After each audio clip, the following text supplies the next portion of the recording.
నమస్కారం one TV news కి స్వాగతం. హెడ్లైన్స్ చూద్దాం.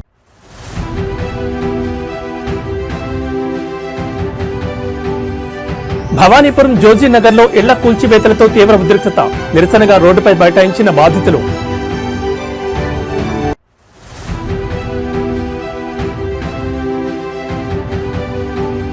జీడిమెట్ల పారిశ్రామిక కార్మికులతో కేటీఆర్, మేము అధికారంలోకి వచ్చాక ఆ భూములను వెనక్కి తీసుకుంటామని హామీ.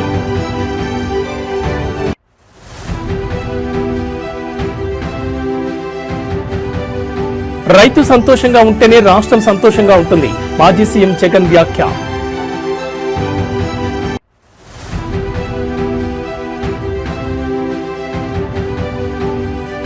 ఇండిగో విమానాలకు కష్టాలు. వరుసగా 3వ రోజు భారీగా సర్వీసులు రద్దు.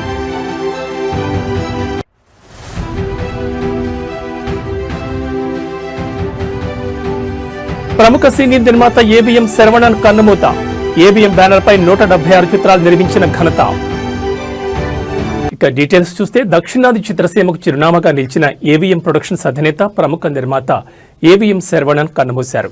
ఆయన మరణంతో తెలుగు, తమిళ చిత్ర పరిశ్రమలు దిగ్భ్రాంతికి లోనయ్యాయి.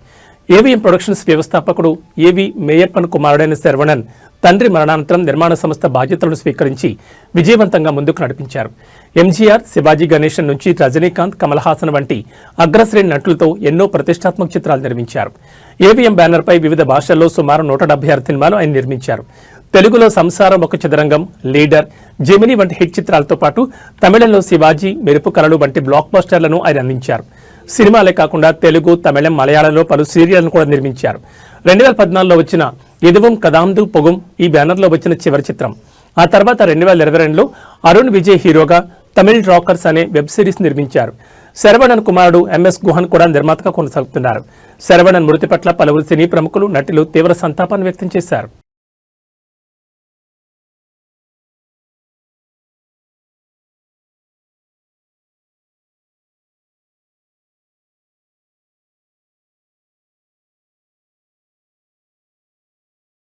కాంగ్రెస్ ప్రభుత్వం తీసుకొచ్చిన కొత్త హెచ్ఐఎల్టీపీ జీవోతో 5 లక్షల కోట్ల భూకుంభకోణానికి తెరలేపిందని బీఆర్ఎస్ ఆరోపిస్తున్న విషయం తెలిసిందే. ఈ హెచ్ఐఎల్టీపీ జీవోకు వ్యతిరేకంగా భూకుంభకోణాన్ని ఎండగట్టేందుకు బీఆర్ఎస్ పార్టీ నిరసనలకు దిగిన విషయం తెలిసిందే. ఇందులో భాగంగా జీడిమెట్ల పారిశ్రామిక ప్రాంతాల్లో భారత రాష్ట్ర సమితి వర్కింగ్ ప్రెసిడెంట్ కేటీఆర్ పర్యటించారు. ఈ క్రమంలో కుత్బుల్లాపూర్లోని షాపూర్లో హమాలీలతో మాట్లాడి కాంగ్రెస్ ప్రభుత్వం తీసుకొచ్చిన హెచ్ఐఎల్టీపీ జీవో వల్ల కలిగే నష్టాలు వివరించారు. అలాగే ప్రధాని మోడీ కార్మికులకు రోజుకు 174 రూపాయలు మినిమం వేజెస్ సరిపోతాయని చెప్తున్నాడని వారికి గుర్తు చేయగా, అంత తక్కువ వేతనంతో కుటుంబాన్ని ఎలా పోషించాలో వారికే తెలియాలంటూ తమ బాధను కేటీఆర్ కార్మికులు వివరించారు. ఈ కార్యక్రమంలో మాజీ మంత్రి కేటీఆర్తో పాటు ఎమ్మెల్యేలు మాధవరం కృష్ణారావు, వివేకానంద గౌడ్, పల్లా రాజేశ్వరరెడ్డి, ఎమ్మెల్సీ శంభుపూర్ రాజు, ఇతర స్థానిక నాయకులు పాల్గొన్నారు. ప్రధానంగా చిన్న చిన్న పరిశ్రమలు పనిచేసుకునే వాళ్ళమే ఎక్కువ మంది. దాంట్లో కూడా మినిమం వేజెస్ ఎక్కడ లేదు. మన ప్రధాని గారు చెప్పడంలో 174 రూపాయలు ఒక కార్మికుడు ప్రతిరోజు 2 పిల్లలను, తాను, తన భార్య, తన తండ్రిని 6 మందిని పోషించుకోవాలని చెప్పారు. పార్లమెంట్ సాక్షిగా మీరు అందరు విన్నారు. కానీ ఈ భారతదేశంలో ఎవరైనా ఆ విధంగా మనం బతకగలిగి చూపిస్తే గిన మేము ఎర్రన్నలమంతా మా వేరే విధంగా మాట్లాడగలం. కానీ అంత దుర్మార్గమైనటువంటి ప్రభుత్వం నడిపిస్తున్నారు బీజేపీ కానీ, కాంగ్రెస్ కానీ పేదల బ్రతుకులు ఎక్కడ మినిమం వేజెస్ ఎక్కడ లేదు. ఏ కంపెనీలో పోయినా ఎక్కడ పోయినా మినిమం మహిళా కార్మికులకు 6,000, పురుష కార్మికులకు 12 గంటలు చేస్తేనేమో 10,000, తప్పితే 6,000 రూపాయలు 7,000 రూపాయలు జీతాలు ఇస్తున్నారు. ఒకటి చెప్పండి, నువ్వేమో మినిమం కూడా అంటున్నావు. ఆ మినిమం కూడా దొరకదు ఇక్కడ. మరి అది ఎక్కువ అది పోతుంది. నేనేమంటున్నా అంటే అసలు మొత్తమే కార్మికులు లేకుండా పోతుంది. సో నేను నా రిక్వెస్ట్ మీ పెద్దవాళ్ళతో కూడా మీరు మాట్లాడండి. మీరు మీ పార్టీలో కూడా మాట్లాడండి. వాళ్ళకు కూడా చెప్పండి. మేము కూడా రౌండ్ టేబుల్ పెట్టి వాళ్ళకు కూడా ఆహ్వాని. మార్కెట్ వాల్యూ 1,00,000 గజం చెప్పాడు. 50 కోట్లు ఒక ఎకరం. అంటే దగ్గర ఇప్పుడు చూస్తే మొత్తం 50,000 కోట్ల ఆస్తి. 50,000 కోట్ల ఆస్తి. ఇది కేవలం ఇక్కడ ఉండే కొంతమంది బడాబాబులు, పెద్దవాళ్ళు, డబ్బులున్న వాళ్ళకి జస్ట్ 12,000 గజం ఉన్నదాన్ని 4,000 గజం ఇచ్చేస్తా అంటున్నారు. ఆ 4,000 గజం ఇచ్చేసి అపార్ట్మెంట్లు కట్టుకోండి, పరిశ్రమ తీసేసి కాలుష్యానికి అందరం వ్యతిరేకం. కాలుష్యం ఉండే పరిశ్రమలు హైదరాబాద్ లో ఉండాలా వద్దా అంటే తరలించాలి. మనం కూడా ప్రయత్నం చేస్తాం. తరలిస్తే ఎక్కడ తరలించాలా? మనం ఫార్మాసిటీ అని పెట్టాం. ఫార్మాసిటీ అంటే ఇక్కడ పరిశ్రమను అక్కడ తీసుకెళ్లాలి. ఇప్పుడు మీరు అందరూ ఉన్నారు, మీకు పిల్లలు ఉంటారు. స్కూల్స్ ఉంటాయి, అట్లాగే మీకు కావాల్సిన ఇక్కడ చిన్న చిన్న వ్యాపారాలు అవన్నింటినీ కూడా అక్కడ ఏర్పాటు చేసి తరలిస్తే పోతుంది, లేదా పోదు.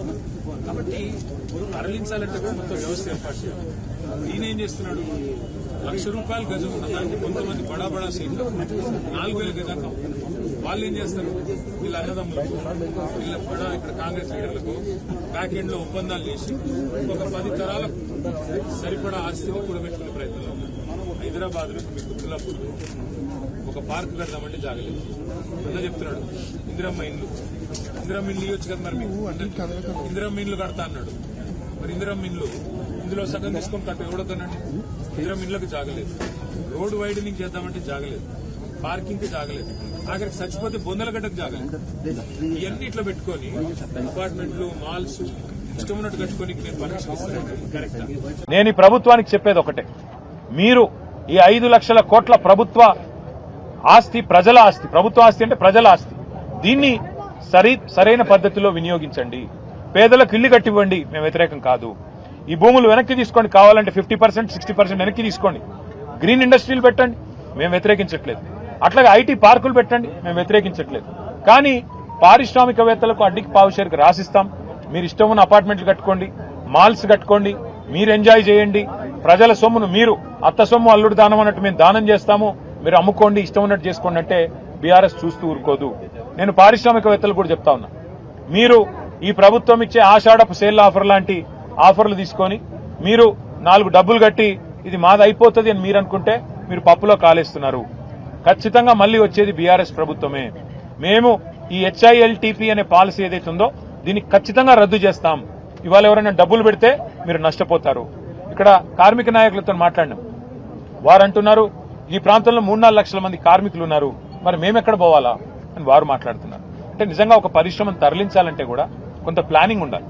విజయవాడ నగరంలోని భవానీపురం ప్రాంతంలో ఈ ఉద్రిక్త ఘటన చోటు చేసుకుంది. శ్రీలక్ష్మి రామ కోఆపరేటివ్ సొసైటీకి చెందిన 42 ఫ్లాట్లను అధికారులు భారీ పోలీస్ బందోబస్తు మధ్య కూల్చివేశారు. ఈ ఫ్లాట్లలో తాము గత 25 ఏళ్లుగా నివాసం ఉంటున్నామని బాధితులు ఆవేదన వ్యక్తం చేస్తున్నారు. అధికారుల చర్యల వల్ల తాము ఇప్పుడు రోడ్డున పడ్డామని వారు వాపోతున్నారు. కూల్చివేతలకు వ్యతిరేకంగా తాము న్యాయస్థానాన్ని ఆశ్రయించామని, కోర్టు తీర్పు తమకు అనుకూలంగా ఉన్నప్పటికీ అధికారులు ఏకపక్షంగా అక్రమంగా ఈ చర్యకు పాల్పడ్డారని బాధితులు తీవ్ర ఆరోపణలు చేస్తున్నారు. అధికారుల చర్యలకు నిరసనగా కొందరు బాధితులు పెట్రోల్ పోసుకుని ఆత్మహత్యత్నానికి కూడా పాల్పడ్డారు. దీంతో అక్కడ తీవ్ర ఉద్రిక్త పరిస్థితులు నెలకొన్నాయి. కూల్చివేతలను వ్యతిరేకిస్తూ బాధితులు రోడ్లు మూసివేసి ఆందోళన దిగారు. వారిని అడ్డుకునేందుకు ప్రయత్నించిన పోలీసులతో బాధితులు వాగ్వాదానికి దిగారు. ఫ్లాట్లు కూలుస్తున్న సమయంలో పట్టించుకోకుండా ఇప్పుడు ఎందుకు వచ్చారు అంటూ వారు పోలీసులు నిలదీశారు.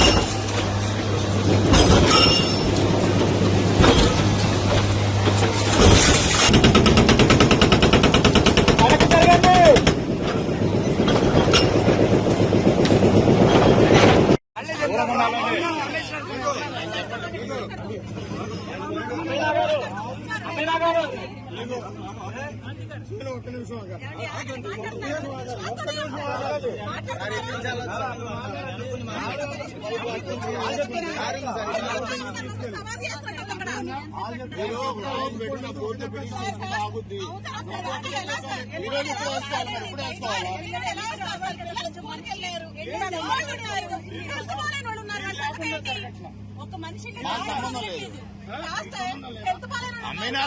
ఆపుతారండి. కాలిపోతుందండి, ఏం చేస్తారు?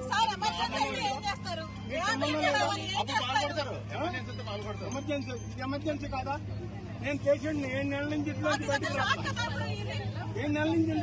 రావట్లా. 4 రోజులు ఐసీలో ఉన్నా, బయటికి బయటపడ్డా.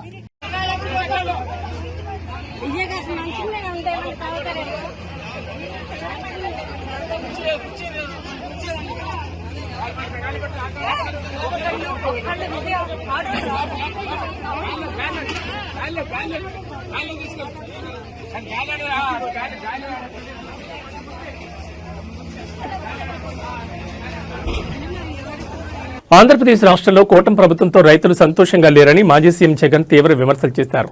రైతులు రాష్ట్రాల్లో ఎదుర్కొంటున్న సమస్యలపై తాడేపల్లిలోని తన నివాసంలో ఏర్పాటు చేసిన మీడియా సమావేశంలో జగన్ ప్రభుత్వంపై మండిపడ్డారు. ప్రజలకు వాస్తవాలు తెలియాలని, రైతు పరిస్థితి చూస్తే సీమకు ఎంతో అన్యాయం జరిగిందని అన్నారు. ఏ ప్రభుత్వమైనా రైతు సంతోషంగా ఉంటేనే రాష్ట్రం సంతోషంగా ఉంటుందని జగన్ చెప్పుకొచ్చారు. సీఎం చంద్రబాబు నాయుడు హయాంలో రైతులు తీవ్రంగా నష్టపోతున్నారని, పండగలా ఉండాల్సిన వ్యవసాయం చంద్రబాబు హయాంలో దండగ్గా మారిందని జగన్ విమర్శించారు.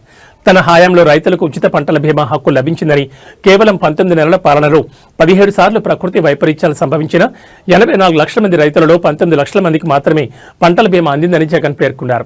చంద్రబాబు పాలనలో రైతు జీవితాలు భిన్నమయ్యాయని, బాబు పాలనలో పెండింగ్లో ఉన్న 1100 కోట్ల ఇన్పుట్ సబ్సిడీ బకాయిలను తమ హయాంలో చెల్లించామని, ఉచిత పంటల బీమా కోసం తమ హయాంలో 7,800 కోట్లు ఖర్చు చేశామని తెలిపారు జగన్. పక్క ఏమో అన్ని రైతుల జీవితాలు చిన్నాభిన్నమై కనిపిస్తూ ఉన్నాయి, ఇచ్చిన హామీలన్నీ మోసంగా కనిపిస్తూ ఉన్నాయి, రైతుల పరిస్థితి దయనీయంగా మారింది. మరోవైపున టాపిక్ డైవర్ట్ చేసేందుకు మోసాలతో చంద్రబాబు నాయుడు ఏమంటాడు, రైతన్నా మీకోసం అంటూ ప్రచారం చేసుకుంటాడు. పేపర్లో అసలు ఈనాడు పేపర్లో చూస్తే పేపర్ కటింగ్ చూడండి ఒకసారి, రైతన్నా మీకోసం అంట. ఏమంటాడు, కార్యక్రమాన్ని రాష్ట్ర వ్యాప్తంగా విజయవంతం చేసిన రైతులందరికీ ధన్యవాదాలు అంట. అసలు రైతుల దగ్గరికి పోయే పరిస్థితి లేదు వీళ్ళకు, పోతే రైతులు తిడతారు, కొడతారు. రైతుల సమస్యల దగ్గర నుంచి మొదలు పెడదాం. నిజంగా ఈరోజు రాష్ట్రంలో వ్యవసాయం ఎలా ఉంది, రైతుల పరిస్థితి ఎలా ఉంది అన్నది నిజంగా చూస్తే రాష్ట్రంలో పాలన సేవ్ ఆంధ్రప్రదేశ్, సేవ్ ఆంధ్ర అన్న పరిస్థితి మాదిరిగానే ఆంధ్ర రాష్ట్రంలో పాలన సాగుతూ ఉంది.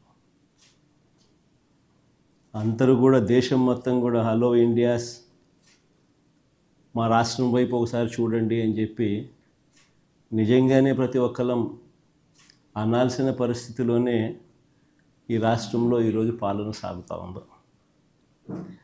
మరి ముఖ్యంగా అడుగులు ముందుకు వేస్తే వ్యవసాయం అన్నది 62% జనాభా దాని మీద ఆధారపడి ఉన్న సెక్టర్. ఈ వ్యవసాయం అన్నది ఏ రాష్ట్ర ప్రభుత్వమైనా కూడా రైతులను సంతోషంగా పెట్టి, వ్యవసాయం అన్నది ఒక పండుగగా చేస్తేనే, రైతు సంతోషంగా ఉంటేనే రాష్ట్రం సంతోషంగా ఉంటుంది. రైతు కూలీ సంతోషంగా లేకపోతే రాష్ట్రం ఎప్పుడూ కూడా ఎదగదు, వెనకడుగు వేయాల్సింది. మా హయాంలో పండుగగా ఉన్న వ్యవసాయం చంద్రబాబు నాయుడు గారి హయాంలోకి వచ్చేసరికి అది దండుగలా మార్చిన పరిస్థితుల మధ్య ఈరోజు రాష్ట్రంలో వ్యవసాయం కొనసాగుతూ ఉంది. దేశంలోని అతిపెద్ద బడ్జెట్ విమానయాన సంస్థ ఇండిగోకు కష్టాలు కొనసాగుతున్నాయి. ప్రధానంగా సిబ్బంది కొరత కారణంగా విమాన సర్వీసులకు తీవ్ర అంతరాయం కలుగుతోంది. వరుసగా 3వ రోజైన గురువారం కూడా దేశవ్యాప్తంగా పలు విమానాశ్రయాల్లో పెద్ద సంఖ్యలో విమానాలు రద్దు చేయడంతో వేలాది మంది ప్రయాణికులు గంటల తరబడి పడిగాపులు కాయాల్సి వచ్చింది. ఢిల్లీ, ముంబై, హైదరాబాద్, బెంగళూరు వంటి ప్రధాన నగరాల్లో ఇండిగో కార్యకలాపాలు స్తంభించాయి. ఇవాళ ఉదయం ఢిల్లీ నుంచి బయలుదేరాల్సిన 30కి పైగా విమానాలు, హైదరాబాద్లో సుమారు 33 విమానాలు రద్దయ్యాయి. నేడు దేశవ్యాప్తంగా 170కి పైగా ఇండిగో విమానాలు రద్దయ్యే అవకాశం ఉంది. నిన్న కూడా 4 ప్రధాన నగరాల్లో కలిపి దాదాపు 200 సర్వీసులను నిలిపివేశారు. విమానాల రద్దుపై ఇండిగో స్పందించింది. తమ కార్యకలాపాలకు తీవ్ర అంతరాయం కలిగిందని అంగీకరిస్తూ ప్రయాణికులకు క్షమాపణ చెప్పింది. ఊహించని కార్యాచరణ సవాళ్లు, సాంకేతిక లోపాలు, శీతాకాలం షెడ్యూల్ మార్పులు, సిబ్బంది రోస్టరింగ్ సంబంధించిన కొత్త నిబంధనలు వంటి అనేక కారణాలు తమ కార్యకలాపాలపై ప్రభావం చూపాయని ఒక ప్రకటనలో తెలిపింది. పరిస్థితిని అదుపులోకి తెచ్చేందుకు రాబోయే 48 గంటల పాటు షెడ్యూల్లో సర్దుబాట్లు చేస్తున్నామని, త్వరలోనే సేవలను సాధారణ స్థితికి తీసుకొస్తామని పేర్కొంది.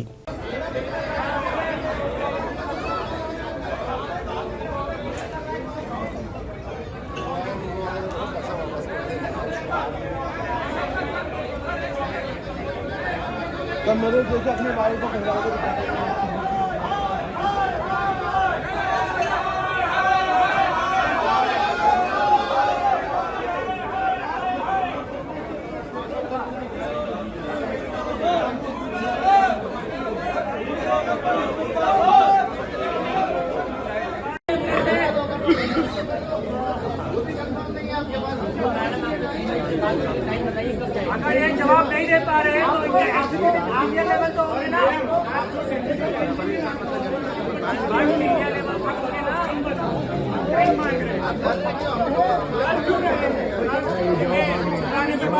हम भी पागल हो रहे हैं। अरे वो तो अपने सारे पैसे वो सपोर्ट करें ना भैया।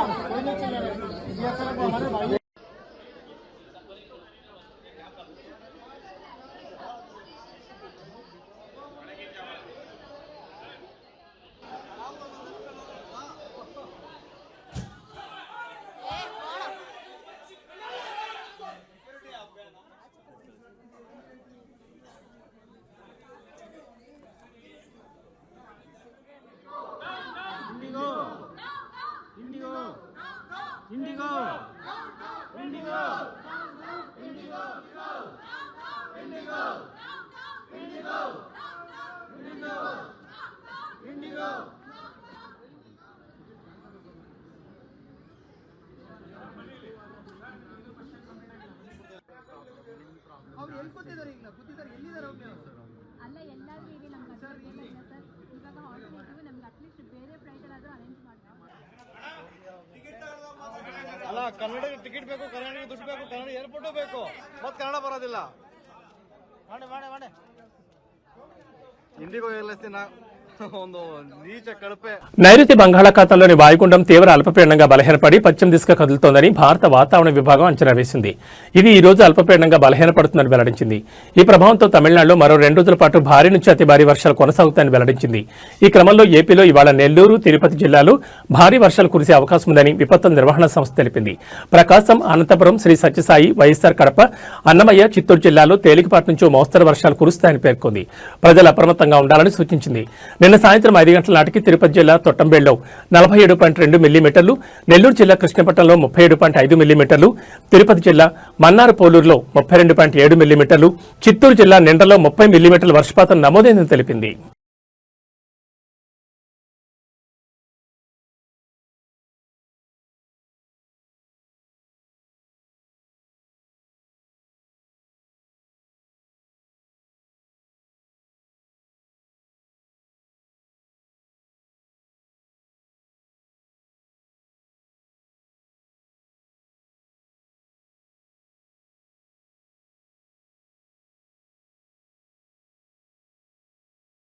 ప్రభుత్వ ఆసుపత్రులంటే పేద ప్రజలకు భరోసా, కానీ వరంగల్లోని ఒక ప్రభుత్వ ఆసుపత్రిలో మాత్రం రోగులకు రక్షణ లేకుండా పోయింది. చికిత్స కోసం వస్తే ప్రాణాలకే ముప్పు తెచ్చే పరిస్థితి నెలకొంది. వరంగల్ నగరంలోని సీకేఎం ప్రభుత్వ ఆసుపత్రిలో పరిస్థితి అత్యంత దారుణంగా ఉంది. ఆసుపత్రి వార్డులలో ఎలుకలు విచ్చలవిడిగా సంచరిస్తూ పసిపిల్లలు మరియు బాలింతలను గాయపరుస్తున్నాయి. ఈ ఘటనలో ఆసుపత్రిలో ఎంతటి అపరిశుభ్ర వాతావరణం నెలకొందో తెలియజేస్తున్నాయి. ఎలుకలు కొరకడం వల్ల గాయపడిన పసిపిల్లలు మరియు బాలింతలు తీవ్ర ఇబ్బందులు ఎదుర్కొంటున్నారు. పేషెంట్ల బంధువులు ఆసుపత్రి అధికారుల తీరుపై తీవ్రంగా మండిపడుతున్నారు. గతంలో కూడా ఎలుకల దాడిలో పిల్లలు తీవ్ర అనారోగ్యానికి గురైనప్పటికీ అధికారులు ఇప్పటివరకు ఎలాంటి నివారణ చర్యలు తీసుకోలేదని వారు ఆరోపిస్తున్నారు. ఎలుకల బెడద కారణంగా బాలింతలు మరియు వారి కుటుంబ సభ్యులు తీవ్ర భయాందోళనకు గురవుతున్నారు. చికిత్స కంటే ముందు ఎలుకల నుంచి తమను తాము కాపాడుకోవాల్సిన పరిస్థితి ఏర్పడిందని వారు వాపోతున్నారు.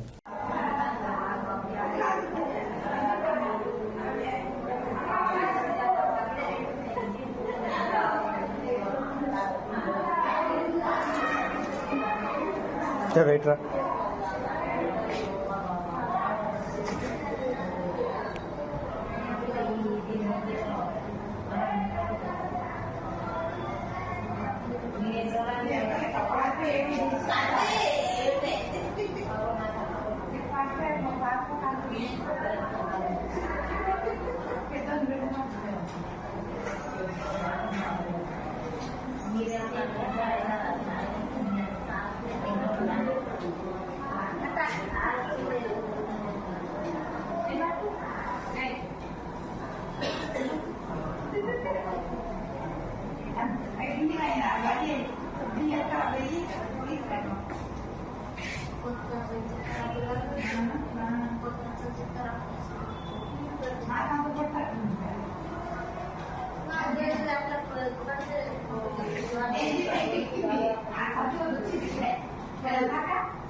ఉమ్మడి ఆదిలాబాద్ జిల్లాలో పులుల సంచారం రోజురోజుకు పెరిగిపోతోంది. మొన్న కొమరంభీం జిల్లా కాగజ్నగర్ దగ్గరలో నడి రోడ్డుపై పెద్ద పులి దర్శనమిచ్చింది. రోడ్డుకు అడ్డంగా పులి పడుకోవడంతో వాహనదారులు వణికిపోయారు. కాగా తాజాగా నిన్న రాత్రి కొమరంభీం జిల్లా సిర్పూర్ టీ మండలం వేంపల్లి రైల్వే బ్రిడ్జిపై చిరుత పులి పరుగులు పెట్టింది. వాహనదారులు రోడ్డుపై ప్రయాణిస్తున్న సమయంలోనే చిరుత రోడ్డుపై కనిపించింది. దీంతో వాహనదారుడు తన ఫోన్లో వీడియో తీయగా చిరుత బ్రిడ్జిపై నుండి పారిపోయింది. ప్రస్తుతం దీనికి సంబంధించిన వీడియో నెట్టింట వైరల్ అవుతోంది. మరోవైపు మంచిర్యాల జిల్లాలోనూ పులుల సంచారం పెరుగుతోంది. ఇటీవల బెల్లంపల్లిలోని కన్నాల పరిధిలోనూ పెద్ద పులి సంచారం కలకలం రేపింది. జిల్లాలో పులుల సంచారం పెరగడంతో రైతులు జాగ్రత్తగా ఉండాలని అధికారులు సూచిస్తున్నారు.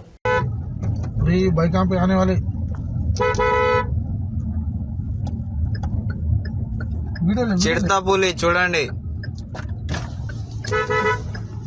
తెలంగాణ రాజకీయాల్లో ఎన్నికల వేళ ఓ విషాదకర ఘటన చోటు చేసుకుంది. కాంగ్రెస్ నాయకుల వేధింపులు ఒత్తిడి తట్టుకోలేక బీఆర్ఎస్ సర్పంచ్ అభ్యర్థి భర్త ఆత్మహత్య చేసుకోవడం నిర్మల్ జిల్లాలో తీవ్ర కలకలం రేపింది. నిర్మల్ జిల్లా ఖానాపూర్ మండలం సోమార్పేట గ్రామంలో ఈ హృదయ విదారకర ఘటన జరిగింది. బండారు రవీంద్ర అనే వ్యక్తి ఇటీవల కాంగ్రెస్ పార్టీ నుంచి బీఆర్ఎస్ పార్టీలో చేరారు.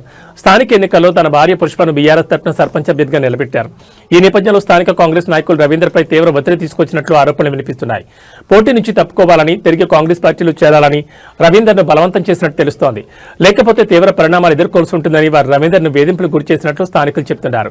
స్థానిక కాంగ్రెస్ నాయకుల వేధింపులు ఒత్తిడిని తట్టుకోలేకపోయిన రవీందర్ తీవ్ర మనస్తాపంతో ఉరివేసుకుని ఆత్మహత్యకు పాల్పడ్డారు. ఈ ఘటన గ్రామంలో తీవ్ర విషాదాన్ని నింపింది.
ఏసీబీ అధికారులు దూకుడు పెంచారు. నిత్యం దాడులు చేపడుతూ అవినీతి అధికారులను హడలెత్తిస్తున్నారు.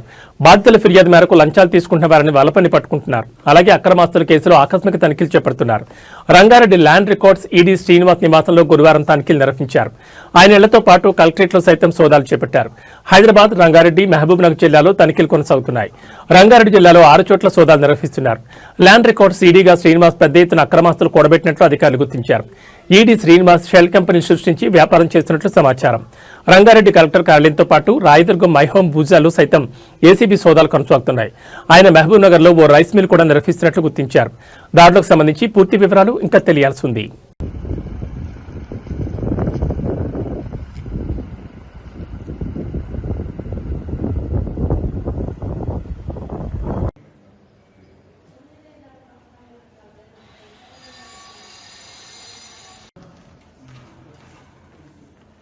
ప్రేక్షకులు ఎంతగానో ఆసక్తికి ఎదురుచూస్తున్న బాలకృష్ణ అఖండ 2 తాండవం సినిమా విడుదలకు కొన్ని గంటల ముందు ఊహించిన అడ్డంకి ఎదురైంది. ఈ చిత్రం విడుదలపై మద్రాస్ హైకోర్టు స్టే విధించింది. బాలీవుడ్ నిర్మాణ సంస్థ ఈరోస్ ఇంటర్నేషనల్ దాఖలు చేసిన పిటిషన్పై విచారణ చేపట్టిన న్యాయస్థానం ఈ మేరకు మధ్యంతర ఉత్తర్వులు జారీ చేసింది. 4 రీల్స్ ఎంటర్టైన్మెంట్ సంస్థ నుంచి తమకు 28 కోట్ల బకాయిందని, ఆ మొత్తం చెల్లించే వరకు అఖండ 2 సినిమాను నిలిపివేయాలని ఈరోస్ సంస్థ కోర్టును ఆశ్రయించింది. గతంలో మహేష్ బాబు నటించిన 1 నేనొక్కడిని, ఆగడు చిత్రాల నిర్మాణ సమయంలో ఈ 2 సంస్థలు కలిసి పనిచేశాయి. ఆ సినిమాల వల్ల వచ్చిన నష్టాలకు సంబంధించిన ఆర్థిక వివాదమే ప్రస్తుత స్టేక్ కారణమైంది. అఖండ 2 చిత్రాన్ని 14 రీల్స్ ప్లస్ బ్యానర్ పై నిర్మించారు. అయితే 14 డీల్స్ ఎంటర్టైన్మెంట్స్ లోని భాగస్వాములైన రామ్ ఆచంట, గోపి ఆచంటని ఈ కొత్త సంస్థను కూడా ప్రారంభించారని, కాబట్టి పాత బకాయిలకు వారే బాధ్యత వహించాలని ఈరోజు వాదించింది. ఈ వాదంతో ఏకీభవించిన కోర్టు స్టే విధించింది.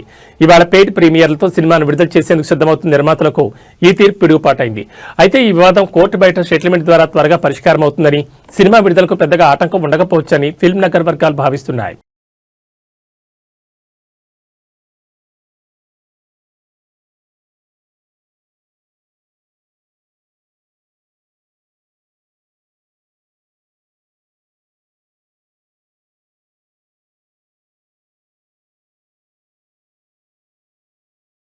ఈ బులెటిన్ విశేషాలు మరో బులెటిన్లో మళ్ళీ కలుసుకుందాం. నమస్కారం.